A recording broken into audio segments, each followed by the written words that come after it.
Olá, professora. Eu sou o Caleb e eu vou falar sobre o que é energia nuclear e onde ela se origina.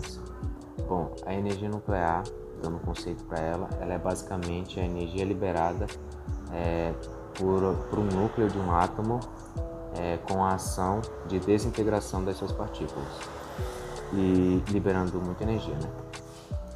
E o urânio, ele é o elemento onde é mais encontrado esse tipo de energia.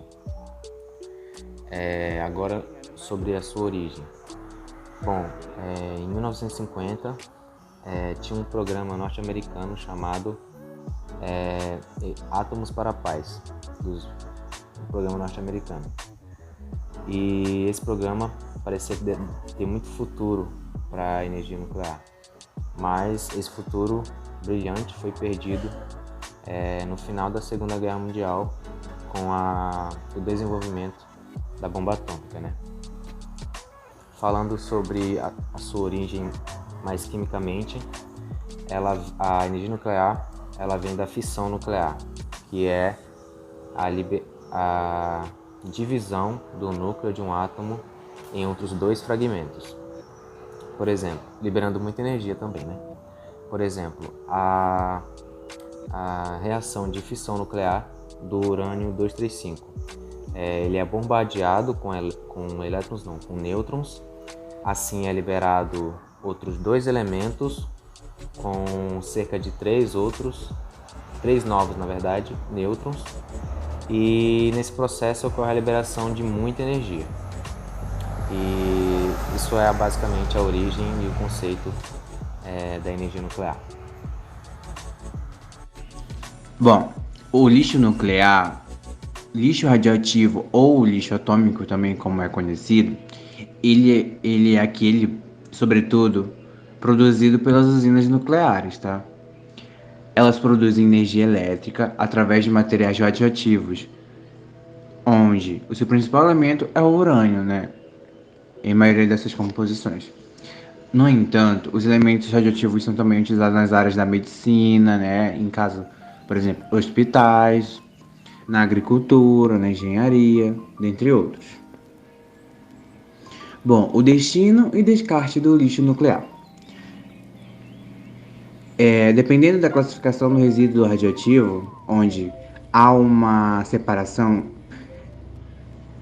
de nível de periculosidade, que é dividir assim: alta radioatividade, média radioatividade e baixa radioatividade. E cada um possui um destino próprio. Assim, os de nível médio e baixo são guardados em grandes depósitos que podem ser provisórios ou permanentes, tá? Por sua vez, o lixo nuclear que possui alta radioatividade é empilhado e armazenado numa piscina de resfriamento cercada por materiais como aço, chumbo e o concreto, que são isolantes. Embora tenham um destino próprio segundo a legislação, segundo a lei, esses materiais são altamente tóxicos e, dessa maneira, esses locais de descarte não são totalmente seguros.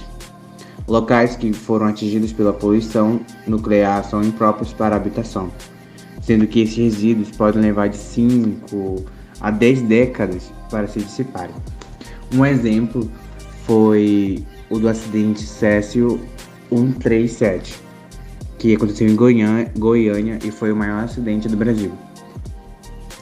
Após o desastre, os resíduos tóxicos foram guardados em um repositório, se eu não me engano o nome, e eles foram empilhados embaixo da terra a uma profundidade e isolados com um isolante próprio.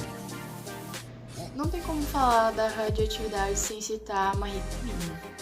E quem foi Marie Curie?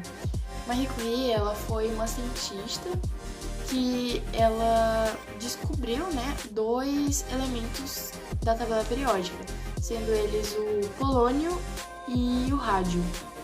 Além dessa descoberta que ela fez, ela também ganhou, foi a primeira mulher a ganhar um prêmio Nobel e a primeira pessoa, assim, ou a ganhar 2 prêmios Nobel de diferentes classes, que ela ganhou de Física e de Química. Além desse feito que ela fez, essa descoberta foi super importante para a área da medicina, no caso de radioterapia e radiografia. E como que ela fazia, né? Ela se mantinha, no caso, muito exposta a esse tipo de radiação, né? E ela recolhia esse gás que o elemento rádio emanava, né? E ela meio que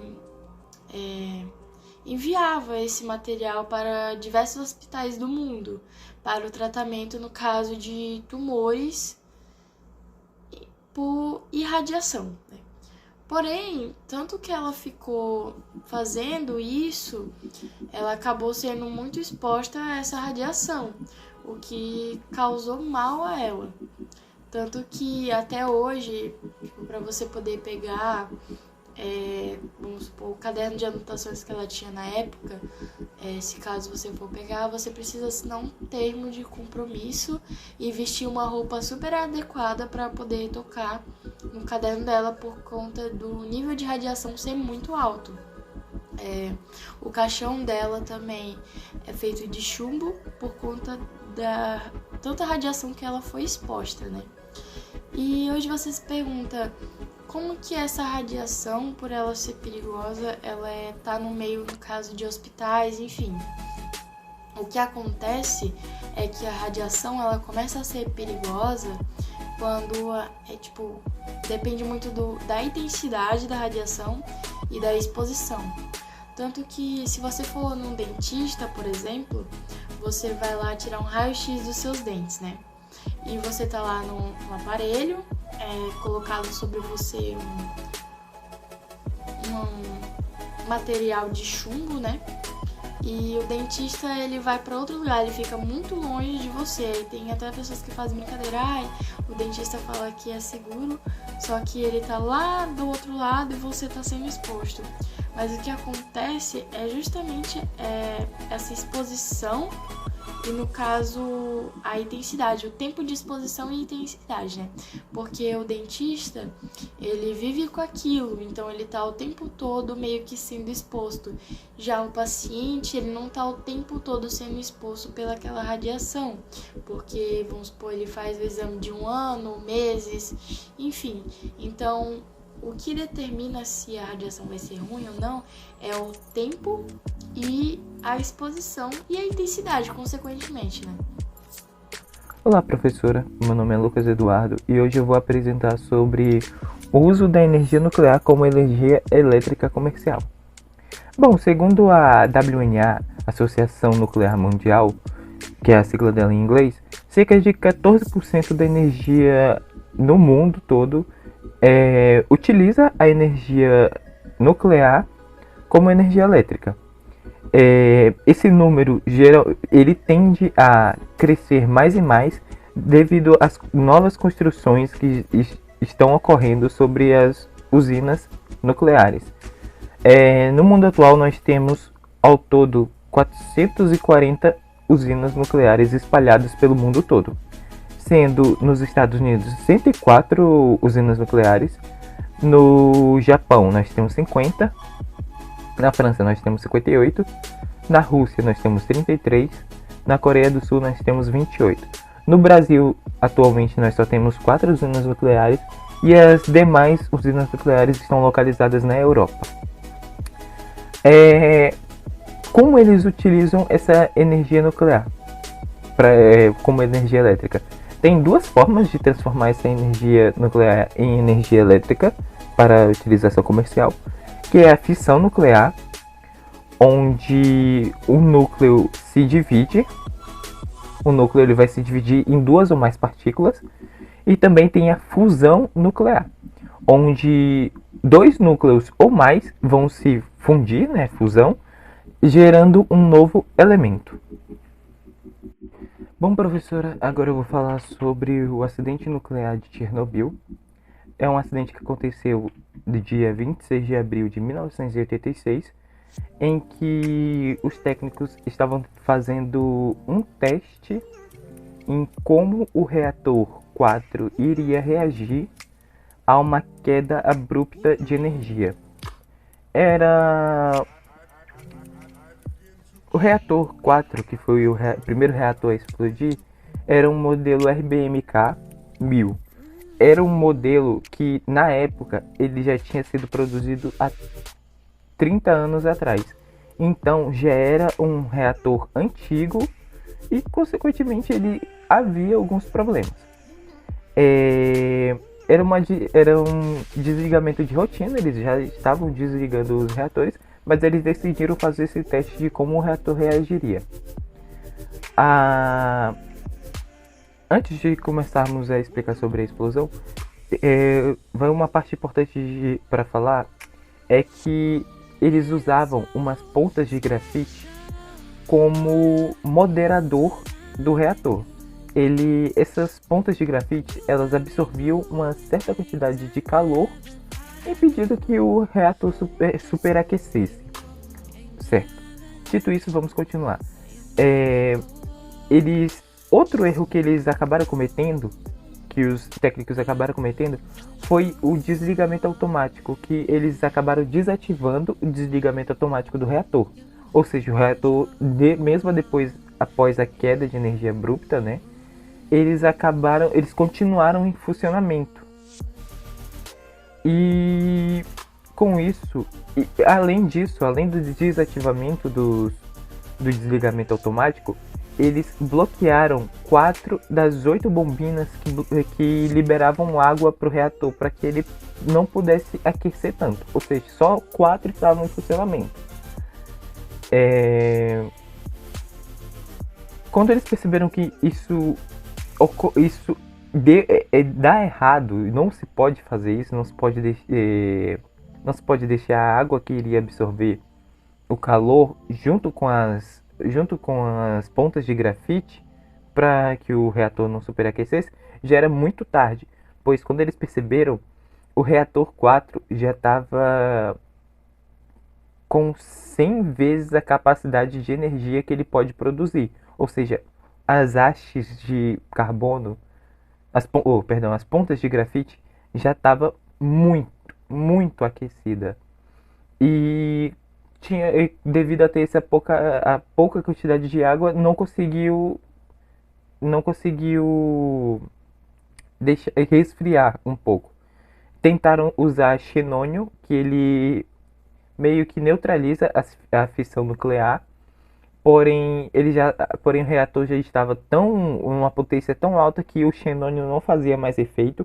Então eles se viram obrigados a colocar manualmente umas hastes contendo o elemento bóron, que ele é um elemento que conseguia neutralizar mais fácil. Porém, quando eles conseguiram encaixar as hastes com o elemento bóron, ele expelia um certo volume de água. E esse certo volume de água foi o estopim. Ele sobreaqueceu e evaporou rapidamente, fazendo com que ocorresse uma expansão violenta, que foi onde ocorreu a primeira explosão. Com isso, o reator ele tinha uma camada de ferro que cobria ele todo, e essa expansão foi tão violenta que eles expeliu uma tampa de 1000 toneladas para cima, muito alto, contendo muito gás radioativo. E ainda a usina começou a pegar fogo, ou seja, além do gás radioativo que foi expelido na atmosfera, tinha o fogo radioativo que estava lá. Esse fogo durou mais ou menos 2 dias. Foi um processo muito demorado. Foi cerca de 5.000 toneladas de areia, argila, enfim, tudo que fosse possível para neutralizar esse fogo. Conseguiram depois de alguns dias, porém tudo que já tinha acontecido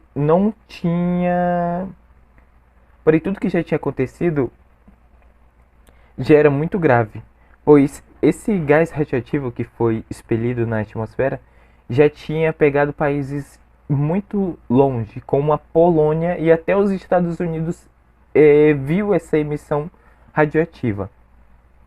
Infelizmente, todos que participaram do processo de tentar apagar aquele fogo morreram ou ficaram sequelados, mas não sobreviveram por muito tempo. Sequelados que foi algumas deformações do corpo devido à radiação. E muitas das pessoas que estavam morando, que aconteceu na Ucrânia, acabaram também falecendo. A maioria faleceu e outros que conseguiram sobreviver também saíram sequelados, com deformações e câncer.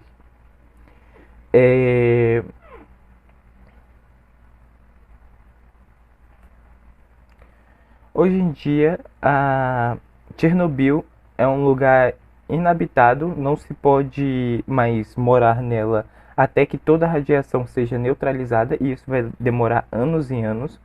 Existem alguns lugares que ainda podem ir próximos de Chernobyl, que você pode observar, porém não é seguro ainda.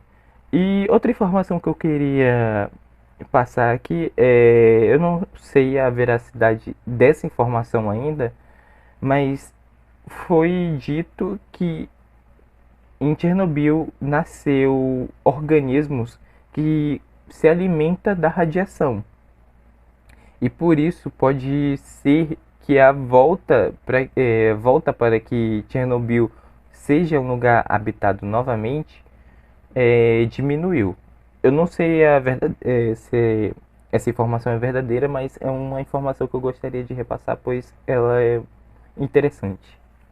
Obrigado, professora.